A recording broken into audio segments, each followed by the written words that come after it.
Hi there, and welcome to the 15th episode of Career Stories Live. So I'm really pleased today to have Kevin D. Turner here to join me. So welcome, Kevin. Thanks for coming on.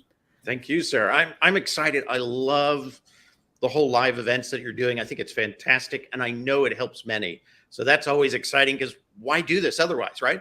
Yeah, exactly. Thank you. So I can see Jeff's already here. So he is Yay. saying, can't wait to see you two show off your brand. Be real and never doubt today. Excellent. Thank you, Jeff. He's got front row. Yes, indeed.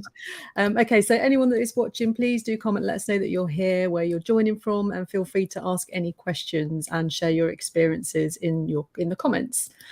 So Kevin and I connected in January 2021. I can't remember exactly where it was that we connected or who connected us. I've just noticed we're not actually live on LinkedIn. We're just live on YouTube. That's interesting. I'm just going to see if anything happens there. Okay. Okay, now we're live. Jeff is in the house. Excellent. Jeff, okay. tell us, right? Jeff. Yeah, so we weren't live. Now we are. So I'm just going to go back to the beginning again. Say welcome to the 15th episode of Career Stories Live. So anyone that's watching on YouTube, it went live on YouTube, but not on LinkedIn for some reason. So Kevin, welcome again. So thank you for joining. And please do comment to let us know that you're here, anyone that is here watching, and let us know any questions you've got, any comments, etc. So the basis for these lives that I'm doing, I've always been really interested in what people do and why they do it. So that's kind of the idea for the lives. So I'm here really to talk to people about their careers and where they've got to and why they're doing it. So slightly flustered there, but let's go on now to Kevin's headline. So in your headline, Kevin, you say brand to land, eliminating personal branding with the sharpest tools and strategies for your professional success. So can you elaborate on that and tell us a bit about what it is you do right now? Absolutely. And part of that whole message is throwing something out there that makes you stand out, right? And that is personal branding. So personal branding, people always go, that's kind of cool. That's funny. I like that. It makes me stand out. And to me, what personal branding is kind of that inadvertent demarketing of oneself, where you just throw everything you've got into a LinkedIn profile or into a resume or anything else, and you think they'll figure it out if I just give them everything, right? Yeah. And that is personal branding. And the opposite end of that is give them nothing and they'll figure it out. That doesn't work either, right? And so my job, what I do, is basically help organizations and individuals figure out what do they bring to the table, how can they present it in a way that everybody's going to remember. And so that's key in the digital world that we live in. We also live in the real world too, but in that digital world, those kind of memorable statements, those kind of memorable branding has a huge effect in where we go. Yeah. Okay. Okay. So we've got someone watching. So that's great. Thank you, Sandra. D-marketing. That's a new one to me. Thank you, Sandra. Thank you for coming. Not something you want to do. No, definitely not. Definitely not. Okay. So I know we could talk about branding and blanding all day, but let's talk about your career. So let's go to the start. And how did you land that first role at Sony? You know, I've always been kind of a techie. Love technology. When I look at the technology back then, it was pretty basic, right? It was kind of primitive. It was almost Fred Flintstone technology, but I love technology. And in high school, I targeted some of the largest electronic organizations around the world. And I wrote letters to the CEOs, to head of marketing, CMOs. And I presented myself as an American teenager who's grown up in several different countries, had a different perspective, loves marketing, loves technology. How can I intern with you so I can give you my American teenage insights, right? That was the market they all wanted to be in with a lot of the new products. And so I thought, okay, I've got an opportunity here. So I think I wrote a couple dozen letters. And the one that really stood out to me, I had several responses, but the one that stood out to me was Sony. And it was, basically, will you come and intern in Japan with us for a summer? We're going to put you on the line. You're going to understand that. Then we're going to send you out on these walkabout marketing trips where, and I helped launch the Walkman, which was actually called Walkabout at the time. Yeah. What we what was then called the camcorder, which was like this big, and then it had another case that was like that big. You put over your, but it was called the camcorder, right? Yeah. Family use. It was huge. They would get you that stuff, and they would send you out. They'd put a few, yen in your pocket, a few hundred yen in your pocket, and send you out and say, show this to people, demo this to people. So you'd head to the big parks. You'd wear the Walkman. Before that, I'd go to the music store and buy a bunch of new music, right? And that Walkman at the time had 2 headphones, and so you would just, walk up to people and put it on. These are so polite that they would let me do this, and they would giggle and they'd laugh and they'd be like, this is fantastic. And where do I get this? And it's like, it's not available yet, but would you want it? Right. And so I was out there collecting that marketing feedback and love that, that's high school, but it was very proactive. Went to college, focused on marketing and sales. And the first place I came back to was Sony. They were having a hiring freeze. Right. They were at that point, the economy was horrible in the US. We had just had all sorts of disruptions, banking. I think 5,000 banks closed in the United States. So business wasn't really happy, right? But because of the story, and that's how I applied. I didn't apply online to the position. Again, I sent a letter to the CEO in the US. I sent a letter to the people who were in different departments, like marketing department, product department. And I basically said, I had this incredible experience. It created my drive through college to learn how to market things. And I'd love to come work for Sony. And, Wow. I was thinking, it's going to be up in New Jersey. That's corporate headquarters. That's where I sent all my notes. I get a call from Dallas, Texas, right? Actually, Irving, which nobody knows what that is, but that's about by the airport. And they said, we'd like to talk to you. We don't have any positions, but we'd like to talk to you. And the regional VP there created a position with a little bit of slush funds, right? He created a position. Yeah. This is what we want you to do. And it was call on just retailers, take brochures out, understand what their issues are, train them, right? So that's how it got started. It was the lowest level position. I think the janitor may have made more money in Irving than I did at the time, but it was a start, right? And that's amazing. Rapidly within Sony, I always focused on, well, what's next? How do I do what I'm doing right now better than anybody else? And then what's next so I can focus part of what I'm doing into getting me to that next step. And so I always worked on special projects that took you above and beyond what people normally thought of you in your position. Right. I actually presented at Sony's national convention. I presented something called consultative selling, which nobody had heard of at that time. That's very much like social selling in a way. It's about listening to the customer before you present, right? Find out what the needs are, build a relationship, and then they'll come to you and ask, how can you help me make this happen? And so that was kind of consultative selling. I did that at the national convention, started up programs to take camcorders that were very new at the time, and they were competing with VHS. It was 8mm.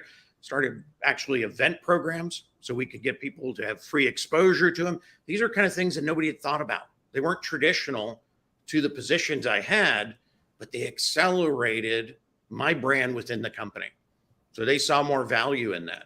And, I went from that entry level servicing area into marketing, doing these campaigns.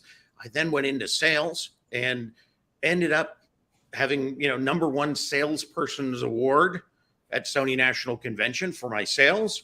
And I thought, this is fantastic. I'm doing great. I'm making lots of money. I'm having fun. 2 weeks later, they tell me that they've decided to take the sales division that I'm in, right, and transition it all to third party individuals who are going to sell it, wholesalers, right? So we're not going to need any salespeople anymore. Right. So at that point, they're talking about, you've been with Sony almost, 10 years. We'll give you a nice transition package. I think it was back then it was a month for every year. So it's like, hey, that's pretty good. Yeah. But I don't want to leave yet. And I focused on Sony opening up a brand new division called Sony Qualcomm, which was bringing phones, CDMA phones, to the US. And they came together because Sony had the technology to build the phones. Qualcomm had the CDMA coding, right? Technology on that side. And by coming together, they were able to create this division. And in that division, I rose up into national sales.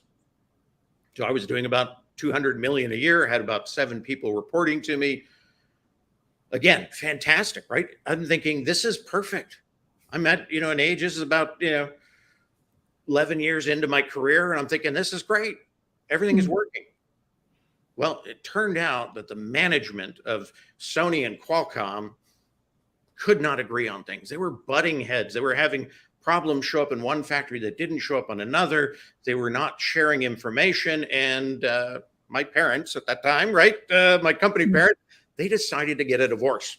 They said, by the way, we're getting a divorce and go and be happy. And I thought, I just transitioned from the traditional Sony. Yeah. You know what? Going into this joint venture, this new thing, because I'm always been an adventurer, right? I went for it because of that. And the other thing was ending.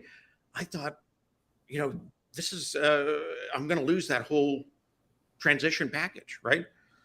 They asked me to stay at Sony, to come back and to sell general audio, which was like Walkman, Discman, that kind of stuff, and kind of do what I used to do. And I was like, I can't do that anymore, right? I've tasted something different. I tasted management of people, and that was one of my passions. I love doing that. And so I said, I'm not coming back. I went into the Sony Qualcomm component, but at that point, when all that ended, they still gave me my transition. Okay. So very happy in that. So yeah, in part of my relationship over at Sony Qualcomm, part of doing things that are kind of above and beyond the job, I started meeting with the product group, product design group, talking about triangulation of phones, which basically means if you've got a cell phone, especially a CDMA at the time, they could triangulate you with 3 towers, and within 25 feet, they could pinpoint you. So there's privacy issues. Yeah. Right? They wanted to sell that technology to the carriers to say, if you can pinpoint them within a few feet, you can say, don't go to Barb's, go to John's Cafe. Here's a $5 coupon, right? So they could drive ad revenue. They could do so many things. They could then predict your likability of doing things based on location, right? And that really piqued my interest because I started thinking about privacy, and living internationally. Started thinking about it's different in every country. Everybody has a different view. Europe has been mostly data privacy, in that sense. Here it's considered personal privacy for a long time. They always thought that here that the companies owned it or the individuals owned it. That was the fight. In Europe, it was always, the government owned it, which now has transitioned more back towards the people.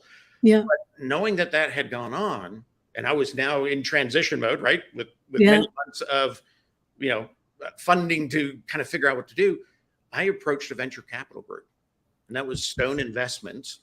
And there were 3 lawyers there who were working on privacy issues.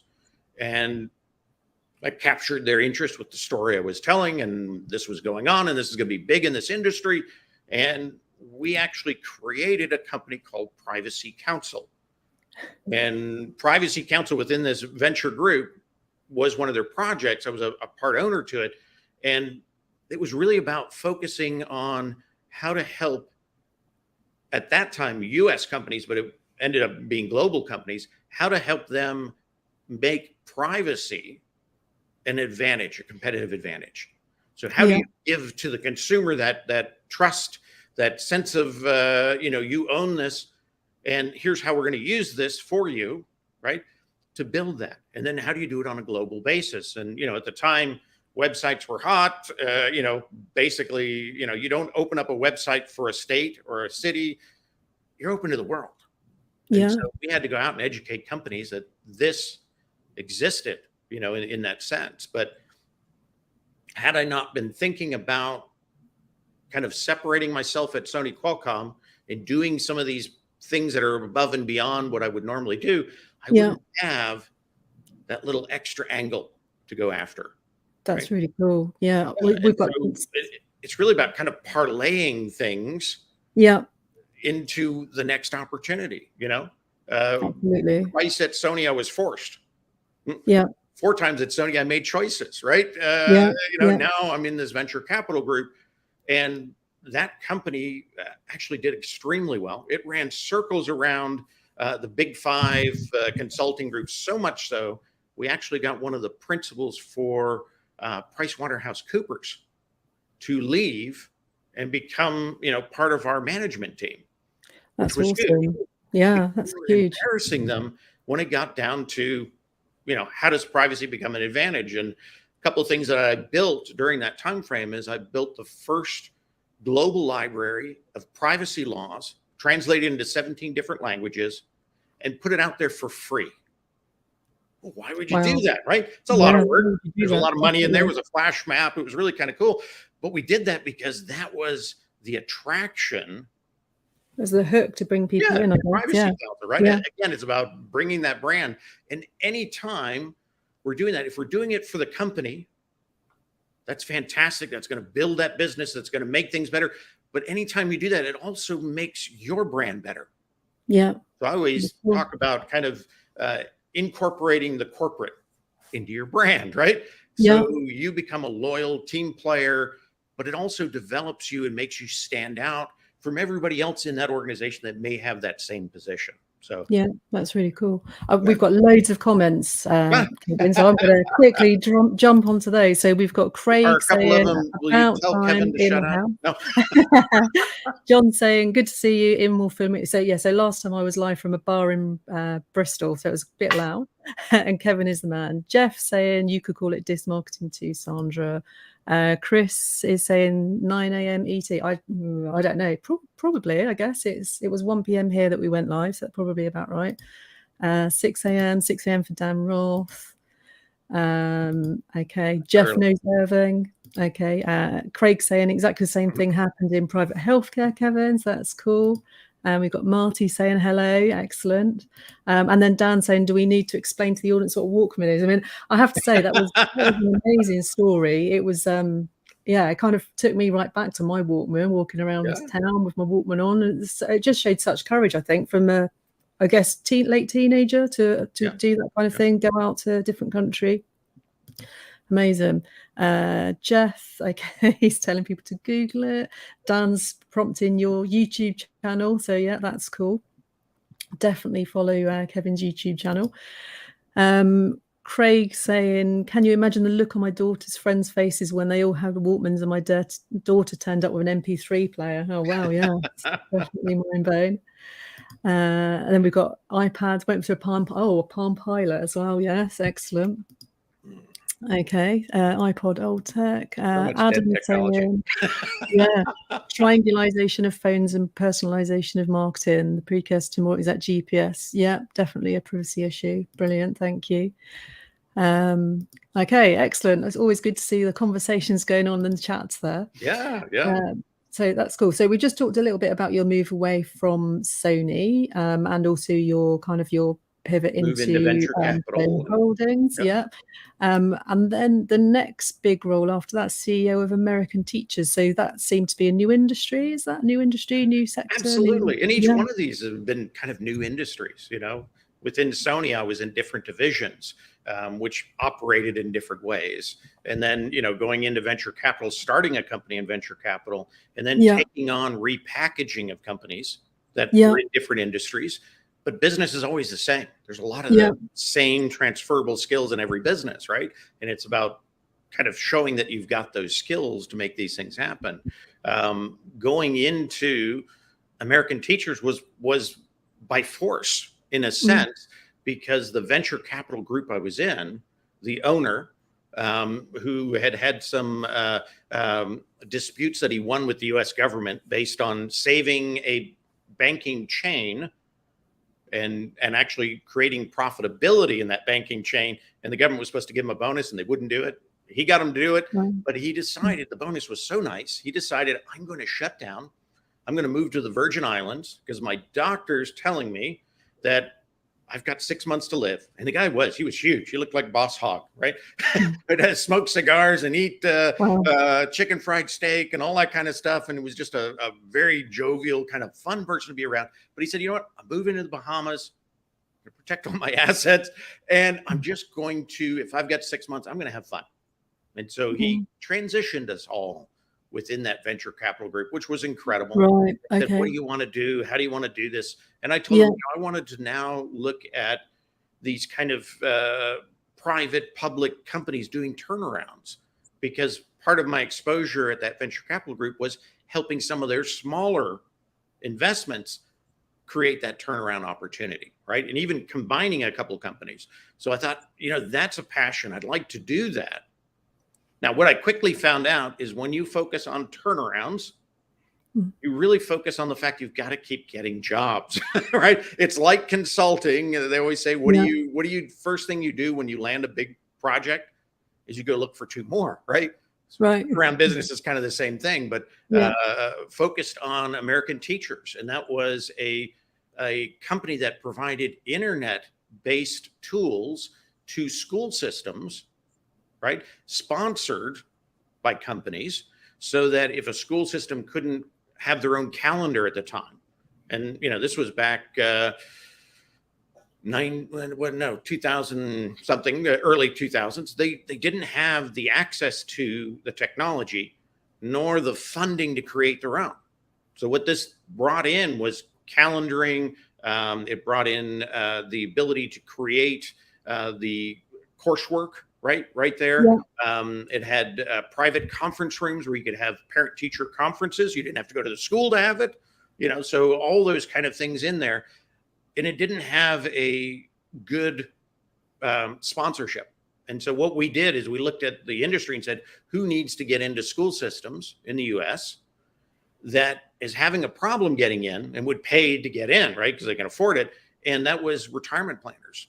And so we created a accredited retirement planners program where they would sponsor school districts.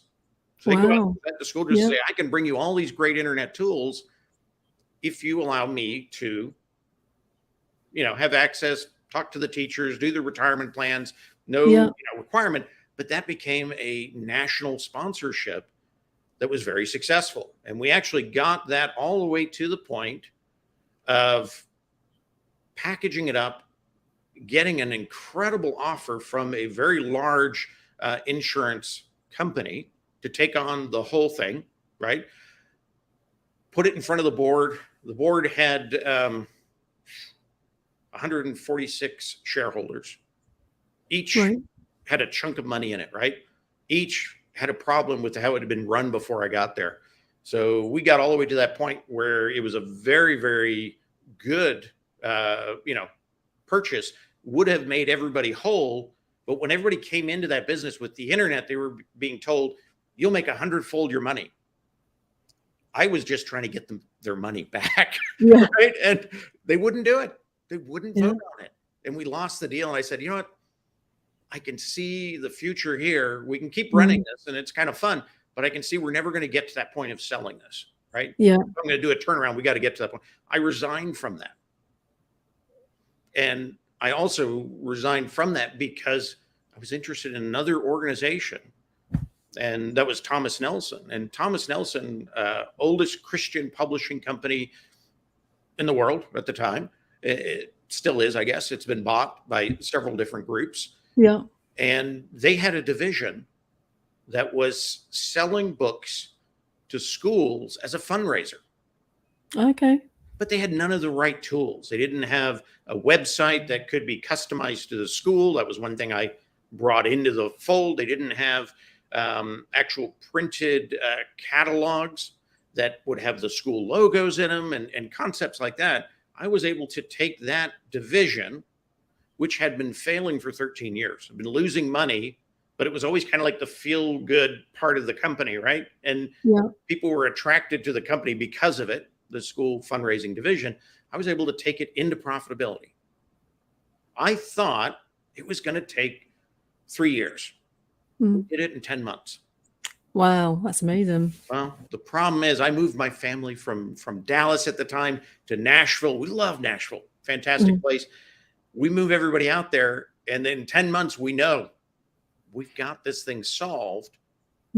Then they decided to take the company, because all divisions then were profitable. They decided to take the company from from public back to private, which is not normally the direction you go, right? Yeah. And they did that to ease the sale, and they sold the company. Well, the new owner didn't like school sales. He didn't see that as a value, even though it was finally profitable, because he looked at it and said, well, for X amount of years, it was unprofitable. Maybe this is a fluke, right? And so they said, we're gonna end this. We're gonna shut this down. And it was the first time I actually had to do a mass layoff myself. I've had to bring people in and take people out over the years. Oh, it's horrible. This was the first time I had to let 65 incredible, passionate people go. And I think I spent almost 6 months trying to find them places, right? Yeah, because they were so incredible. But lessons learned in that. And I thought, what?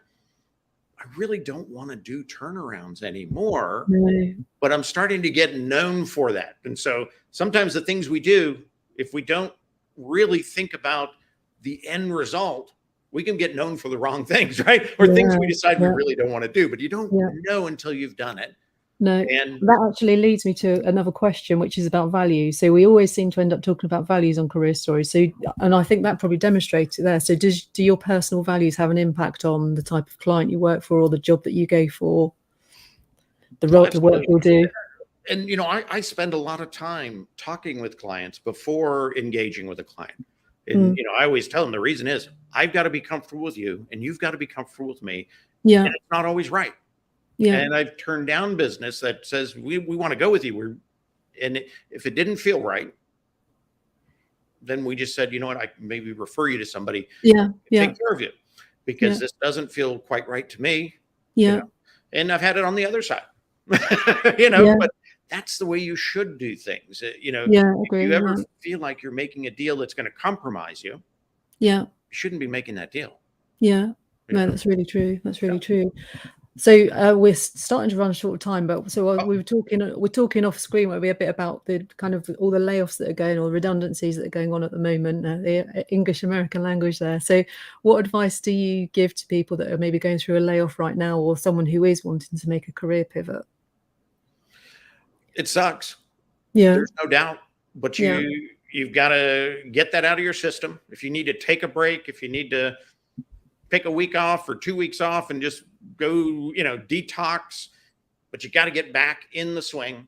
You got to figure out, what do you want to do next? And you got to put a purposeful plan together to get there. So that's a couple of things, right? You got to know what you do well, where you want to go, and then begin that targeting of that process. So following companies, following people, get involved. LinkedIn is incredible for that.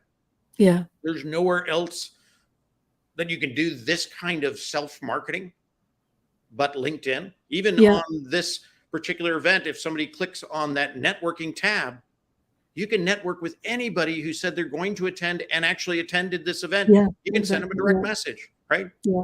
So the opportunities on LinkedIn are incredible, but a lot of that is you've got to get it out of your system and then focus, put a plan together to get to where you want to go. Yeah. And use every tool.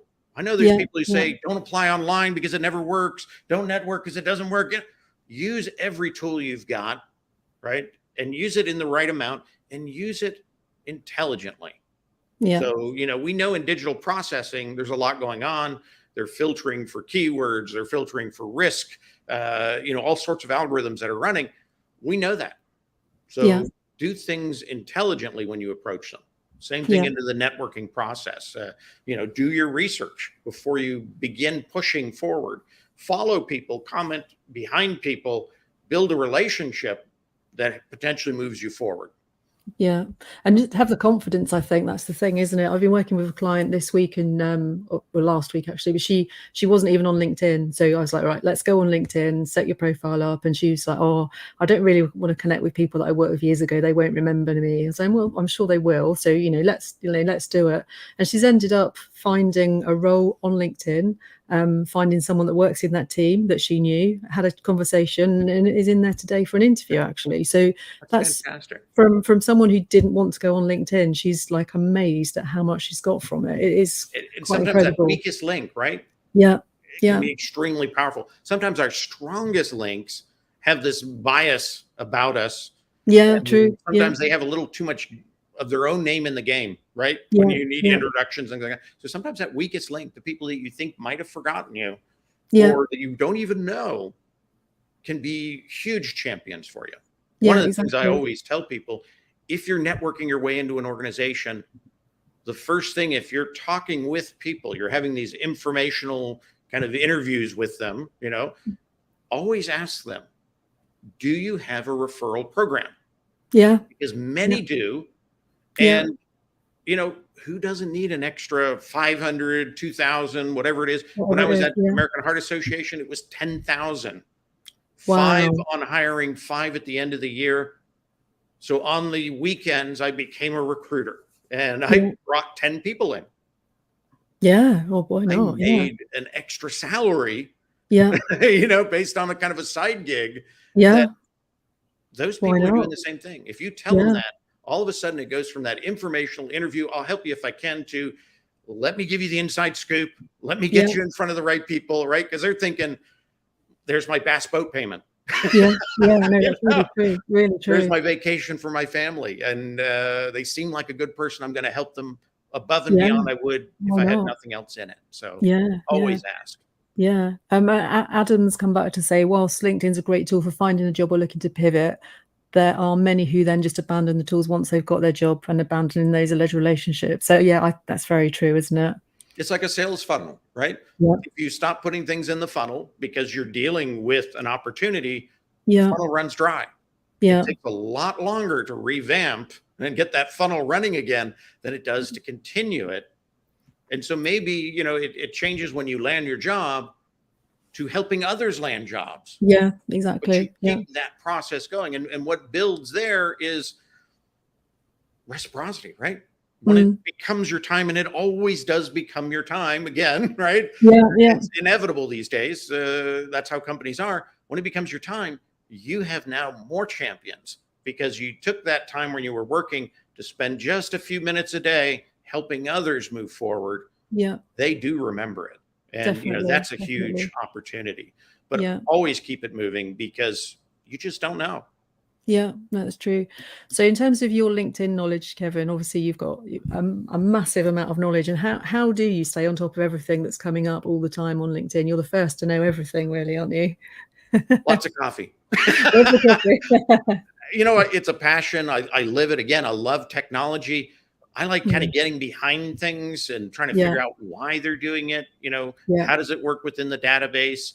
I try to provide people at LinkedIn a lot of feedback directly to them, nobody else, right to them. Building those relationships, right? Kind of, I always say it's good to have a friend inside, right? Because they help me. They help me understand what's coming. They help me if I ask the right questions and they then say, I can't tell you anymore, I know I'm on it, right? But it's that passion. And then other people have figured this out and kind of joined in to help me. So, I do share new LinkedIn features constantly, but I don't find them all. I always say I've got a tribe of eagle-eyed, caring heart people who want everybody to know this. They don't want to keep it for themselves. That's my advantage, right? We want to share it with everyone and understand, what does it do? How's it going to make me better? Should I avoid it, right? Because sometimes these things aren't good for us. They're good for LinkedIn. So that understanding and that sharing, I think just it helps me continue my momentum in my knowledge in LinkedIn and hopefully make others better as well.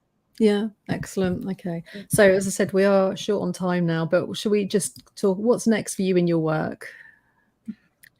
Oh, we didn't even talk about AHA either. I know. I know we can go if you've got time. I'm more than happy to carry on. You know, this is what's next. I love what I'm doing. You know, with AHA, I was traveling 80% of my month all over the world.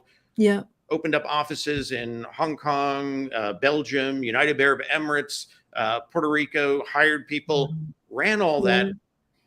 But I was always gone. I'm raising kids and raising a family. And I just said, you know, I got to put the brakes on. Yeah. So I became the international guy who didn't travel, you know, and then management changed. And I said, you know, this is my time to go do something else. My wife is an incredible writer. And I said, you know what? I'm a marketing writer, which doesn't make you incredible, but it makes you fun, right? So she's got this very technical side of how does structure and the psychology of reading, how does that all fit in? And I've got this other side, which is the kind of creative, you know, bam in your face. How do you make people remember you? We combine those two to help people in transition. And there's just an incredible beauty in that, but because, you know, a client becomes a friend ultimately, because you're changing their lives in ways they never really thought about. And it doesn't just mean for the next opportunity. They get smart. And I've actually learned things from clients that I started the seed, right? And now they're like, wow. And I'm just like, I can't believe. You remember when we first started talking, you didn't want to get on the internet. You know, you didn't want to do this. Now you're doing, you know, lives and podcasts and, you know, you've created your own nonprofit, and, you know, just that momentum to watch is, I think, the greatest payback, right? For what we do. And, agree. You know, to me, I don't see that changing. No, that's good. Really good. Okay. So best way for people to get in touch with you, Kevin? You know, it's always LinkedIn. And I'm a little unique in my URL. It's, you know, linkedin.com/in/president. Yeah. The reason I picked that is I get picked up in every search for who is the president of LinkedIn. So I'm not number one, but I'm usually number 3 or 4 or maybe 2, right? Yeah. It has led to opportunity. So again, about taking those little details, right, and accelerating them to brand you, all sorts of good things can happen. So that's where you're going to find me. The other place is, and this kind of goes back to a tagline I use a lot, and that's keep rocking LinkedIn. Okay. People do rock LinkedIn, and they need to continue. That's my YouTube channel, where I've got over 40 videos there. Many of them will tell you things that no other self-proclaimed LinkedIn expert will tell you, and that LinkedIn doesn't like me telling, you know, but they're huge in advantage. Things like, you know, when you get into the things like titles on your work experience, if you create your own title, it's not in the database filter. No recruiter is going to find you by that title. If you take the drop down, what we call a market value title, they're going to find you. You're going to be top listed. That's where opportunity comes to you, and you are in control of the negotiation at that point. So all about, you know, lots of great videos on there about making LinkedIn work for you as opposed to you working for LinkedIn. So hopefully people will go there and try that out. Keep rocking LinkedIn. Yeah, we'll put that in the chat afterwards so that people can click on that. So thank you very much again, Kevin. It's been really great talking to you. I love those stories right at the beginning with the going out to Japan with the Walkman. I can just visualize that happening. It's really great to hear. I know lots of people. Do you? Yeah, I know loads of people have said to me they're really looking forward to hearing about your early career. So I'm sure you've satisfied a lot of that today. So that's really cool. So future shows, I've got people booked up till the middle of June now, which is really good. And next Thursday I am back, and I'll be talking to Melanie Seymour, who is global head of client experience at BlackRock. And she's also advisory member for women and banking in finance here in the UK. So we worked together a long time ago, 25 years ago, maybe something like that. So it's really great. When I was 12, exactly. Yeah. So very much looking forward to speaking to Mel next week. So thanks again, Kevin. Thank you to everyone that's been watching, and we'll put a couple of links in the comments, and I will see you next time. Thank you. Thank you, Sarah. Thank you, everybody. Bye-bye. Have an incredible week. Thank you.